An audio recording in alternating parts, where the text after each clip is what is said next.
Morning, everybody! It's the super fantabulous Dicky Daggy Doby David DJ Clouter with Andrew Roberts on the A to Z of property strategies. And we've been in our TARDIS and we have travelled. Where have we travelled to? Let's open the door, David. Are you ready? Oh, we're in the future. So tell me, what do property strategies look like in the future, David? Well, it's not the sort of thing we do here at all, and I'm not sure what that big that great big building is behind us, but somebody said it might be a place that's used for hydroponics. Okay, which is the next of the okay. strategies. It's a bit of a metropolis, this, isn't it? In the future, you see, we've run out of land completely. And so the whole, as you can see behind us, as far as the eye can see, there are big sort of glass and steel buildings, and there are cars flying between them, flying through the air, piloted by robots, and all sorts of exciting stuff like that. And you get the occasional Dalek virus, but they're quite quick to squash those, and then you sort of rinse them away with soap and water quite quickly. But hydroponics is kind of the solution really to agriculture as we build upwards, because you have these totally controlled environments, no pesticides, nothing like that, and these things are normally growing in pebbles or whatever, fed with tubes and various nutrients coming to them, and then you harvest the most delicious things, as some uses in the last few centuries, as people stopped working in offices altogether, following the Great Plague of 2020, I think it was called, a lot of this property got repurposed for other uses, and people would go in and live in some of it. I could never quite understand why, but I did understand when they took gardening up to the sort of 20th floor of a thing, I think it was called Canary Wharf, was it? And they turned it to a great big greenhouse full of all these tubes and plants and so forth. And then our agricultural needs were met. There were no famines, no pestilences, no pesky locusts or anything like that, and it just meant a steady flow of stuff. It meant the materials, the produce could be sourced locally, so there were no interruptions to supply, and it was a very, very good use of the property. And those early investors who got in quickly with that thing, and that would have been in the sort of mid 2020s, I think, they made a lot of money from this technology by being early adopters and by realizing that the planet was changing. Yeah, and back in sort of years gone by, I remember going to Hong Kong, and Hong Kong is using the rooftops of buildings, they're using the basements, and they're doing aquaculture, hydroponics. I've also seen it in Japan, where towers are effectively erected and stuff is grown on the outside of towers to make them green, edible towers. So it's a great strategy that is exactly where we are now, the future. And this is one of the potential future strategies for us to get involved in. Yes, and when people go back into restaurants and what have you, wouldn't it be nice if your lunch is just growing in the corner, and they can just pick you a couple of fresh tomatoes or something and chop up that cucumber, and it would taste so much better than something that's been kind of, I don't know, in cold storage for 5 months or something in a warehouse. So I do think this technology is going to take off, and what enormous savings there will be on transportation costs. As space becomes freed up, and maybe our high streets will become places where you can go and this sort of space, David. wow.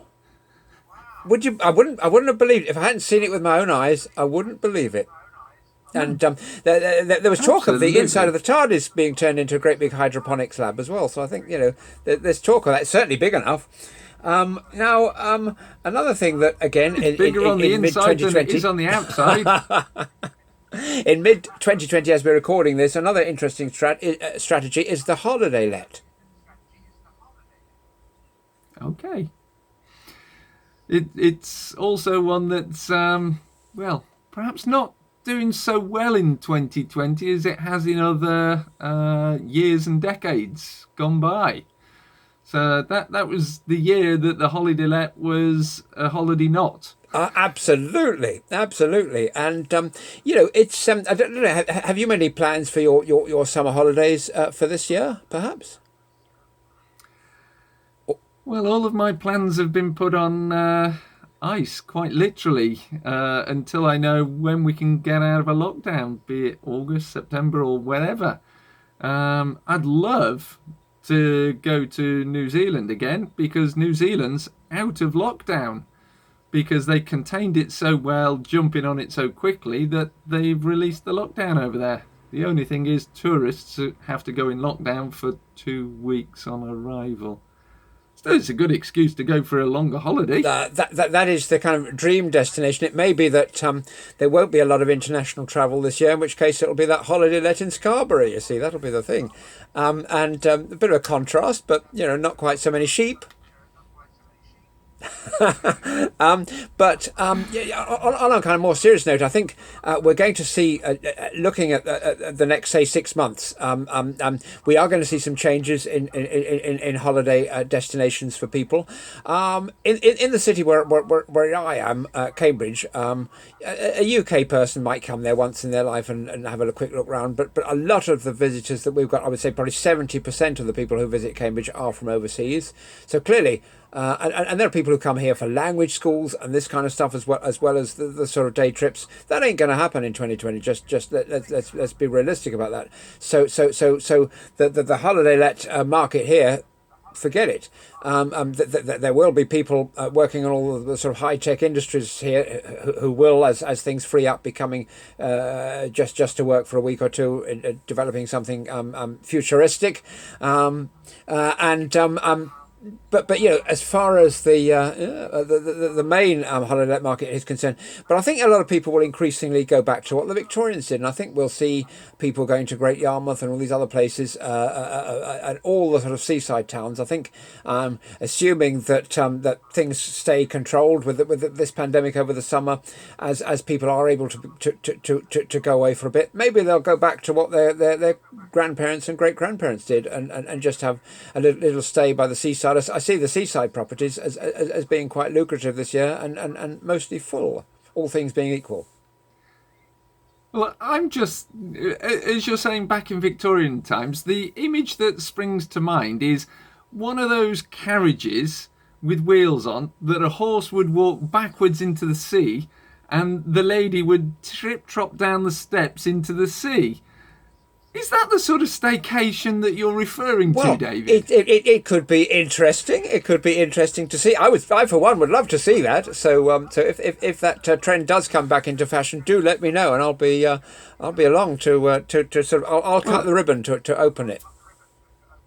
As we're in the future, if you look just over there, you'll actually see on that screen some video playing of that sort of thing happening. I mean, how awesome is that? Astonishing! It's amazing what you see with a little foresight and a little trap into the future, and it'll be amazing as well what our future investors think of all the advice that we're giving today. One day this will probably be an exhibit in a museum, and there'll be a sort of glass case where we'll be just speaking from a screen, or there might be holograms of us expanding our views, and they'll say, how quaint.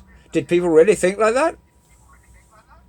Did you just say we're going to become holograms? Isn't that a thought? We'll probably dissolve at any moment. So let's look at another strategy. I always throw the difficult ones over to you. There's a lot of difficult ones coming up. There's about 4. So but we're about halfway. Let's talk about instalment contracts, shall we? Oh, I like instalment contracts. They're good. They certainly are. They certainly are. And over to you. Well, I've done a few properties where effectively you've bought it and you've paid in instalments because the vendor doesn't need all of the money up front. And it's really good because it enables you to get in, control the property, add some value, generate some revenue from it before you actually need to purchase. And effectively, you can agree the installments over whatever period of time is appropriate for both parties. Because it might be that the other party doesn't need the cash right now, but they need a certain amount of regular income coming in. And if your installment contract can focus around giving them the regular monthly income or quarterly income, whatever it is that they're looking for, that is a win for them, and it's a win for you, because on your side, you don't necessarily need to go out and find a great big large bucket of cash to put in as a deposit. So to me, it's a win-win for both parties. And what's your experience? Well, I think that every single thing we do in property, we should try and put ourselves in the other fellas or ladies' shoes and try and make it work for them. And then we sort of reverse engineering and say, well, is there any way that kind of strategy should work for us? And that's what I always try and do when I'm working with people. I always try to see their side of the story and think of a win situation. And this, as you've described, is a perfect example. So because it reduces the exposure on the one side, but generates cash flow on the other. So for me, it's like waving a magic wand and having your cake. It is having your cake and eating it, isn't it? Yeah, and if done well, you don't actually have to pay any interest on the contract. It might be that, for argument's sake, the seller wants a little bit more than the market price because they're in negative equity, for example. And you sit there and you say, well, I can't go and get a mortgage for that, which means I'm going to have to dump more cash into this property. So the only way I can actually trade out of this with this person because of their negative equity situation is to make installment payments. And therefore you agree to pay them in installments, taking over perhaps their payment plan for them. Therefore, you secure the property. Now, what's the benefit of that to you is, well, if you go out and get a mortgage on this yourself, firstly, you need to pay application fees, mortgage fees. Then you need to pay the bank interest. Well, if you've agreed to take over their loan, you're not having to pay all of that cost. And you're effectively wiping that off your costs because you've agreed a fixed price with them for the property. And therefore they are providing you with interest-free finance. How cool is that? And it's all about understanding their situation and working out a solution that maps into it.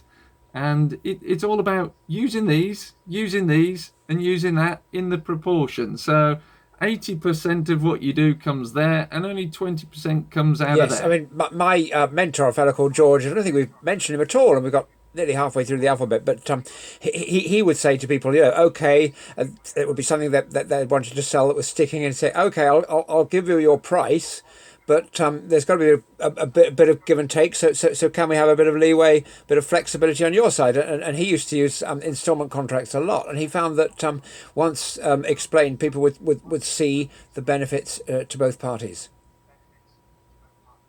Yeah, well, I often refer to it as, if they want a specific price and they can't budge on price, then I will choose the terms that go around the contract.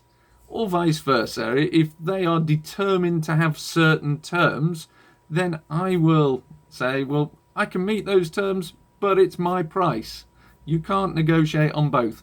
Unless you're in a situation like we're in at 2020, 2021, which is where the market conditions basically make it a buyer's market, so the buyer can dictate price and terms in that market. Shall we move on to the next one? Love to. The next one is the good old trusty friend, the interest-only mortgage. Ooh, I love these used to be, you used to be able to get these for resi as well, didn't you? And they were really kind of quite juicy, because the actual outgoings were a lot less than for the repayment mortgages. So they did allow you to get more stuff. It comes kind of obviously with a caveat, because you know that at the end of X amount of time, 20 years or whatever, you're going to be left with the repayment of the principal. One of the vehicles that was being pushed very heavily when I bought my first property was the endowment mortgage, where I was promised luxury holidays and cars and buy my own yacht or something with the surplus on these things. And I said to the broker, I said, look, I don't really understand this, so I'm not going to do it. I will forego the luxury yacht and the holiday and the round the world cruise and everything. I'll just go for something a bit more traditional. And so he didn't get his commission, and I didn't lose out on the endowment not actually maturing in such a way that it would repay the loan. So kind of some of the frilly bits that were attached didn't appeal to me. But what appeals to me immensely, and why I always try to go interest only, although I'm a great fan of repaying these loans early, is that it gives me a bit of flexibility. Here's today's ninja strategy, which is to have an interest-only mortgage and sign up and then start it all going. If there are any bankers listening, turn off. Go away. And what I do, it's quite legitimate. Then I will say to the bank afterwards, what's the maximum I can repay without penalty? And they'll say it's X amount. So I'll say, well, I'd like to repay that, please. And this might be spread over the year. It might be an annual payment. So I'm reducing it. But it's a transfer of risk, because if I should have either a downturn in my fortunes, or if I want to acquire something else which requires a bit more cash flow that I don't have, I can call up the bank, and I don't need to do any sort of negotiation. I don't need to do any sort of explanations. And I go, hey guys, you know that amount of money I'm supposed to be paying you every month on the mortgage, and I'm actually overpaying at the moment. And I go, yeah. I'll say, well, from next month, can we just pay that amount? And they go, sure, and that is the essence of that conversation. And I think in that sense, whether you want to collect lots of stuff and keep a kind of fairly high level of leverage, or whether your technique is to sort of pay it down, I think the vehicle of the interest-only mortgage gives you a bit more flexibility. And I think flexibility in these kind of things is the thing that I always advocate. Yeah. Well, I think there's a few things to look at when taking out an interest-only or other mortgage or loan of any description. And that's how they charge the interest, because sometimes they charge on a daily basis, which basically they take the amount of capital that's outstanding and then charge interest for that day and then capitalise the interest until the interest is paid off, less any payments you make. They can charge it on a monthly basis, or they can charge it on an annual or a term basis. And it's interesting to understand how they've charged the interest on those loans, because if you time it so that your payments come off, if they're charging on a daily basis and you overpay, then you can actually reduce the amount of interest that you pay as well. A little bit like a repayment mortgage structure. And I also like the interest only, because although you're paying a flat defined rate of interest, the capital in real terms, because of inflation, is becoming less and less, making it more affordable to pay back that capital in the future. And with inflation potentially 9 years out of 10 going upwards, that makes the value of the asset go up. So there's a growth where the gap is widening between the asset value and the debt cost. And because we're potentially renting these properties out as well, the rents are going up, which therefore makes the capital value more paybackable. What's the right word for that? Paybackable. Paybackable sounds like a great word. Let's add it to the dictionary immediately. Well, I think the Cambridge Dictionary and the Oxford Dictionary need to add that term, paybackable. New term here from Andrew Roberts on the A to Z of property, paybackable. Absolutely. And one of our key strategies in property is this effect of inflation, whereby over time, wherever you are, long term, the value of your property goes up, but the value of your mortgage stays constant. And even if you are just repaying the interest over 20 years over the term of a mortgage, when my dad bought his first home in 1960, I think it was, 2.5 grand would get you a really decent, top-notch kind of property. And then when he came to pay off his mortgage, I think it was about 1985 or something, what was 2.5 grand? Nothing. It was a month's salary or something. So kind of, these things can It benefit was a you. month's salary, exactly. And they do say, don't they, in terms of investment, that past performance is no guarantee of future growth. But we know that over time, money does inflate, and it's in the interests of government to do that as well, because they can issue bonds, which are pretty good at the outset. And by the time they come to redeem them in 30 years' time, there's war bonds or whatever, they'll buy you a tin of baked beans. So it's in everybody's interest, in a sense, that these trends continue. And so I think there's every likelihood that probably they will. I mean, I feel sorry for the savers who put their money in the bank, particularly at the moment with like 0.1% or something that's being offered. And you have to, and that's why property is a very good vehicle in which to plant your money for sort of fertile returns, to use a sort of gardening analogy. Yeah, and because of baked beans, we also can tell whereabouts we are in the property cycle as well. I thought it was very good of you to drop that one into this talk to get us on to promoting your property cycles talks that you I'm do. a great fan of my beans, I am. You are indeed. If you've not heard David talk about property cycles, you need to listen to his property cycles and where and how a tin of baked beans will help you identify you are in a cycle. So, on that, David, we need to get back to the present. We do. So, we're just going to go back into our little blue travelling machine and head back to the present from the future. Goodbye for now from this week from me, and goodbye from Hey. David. Woo! Doodly-doo, doodly-doo.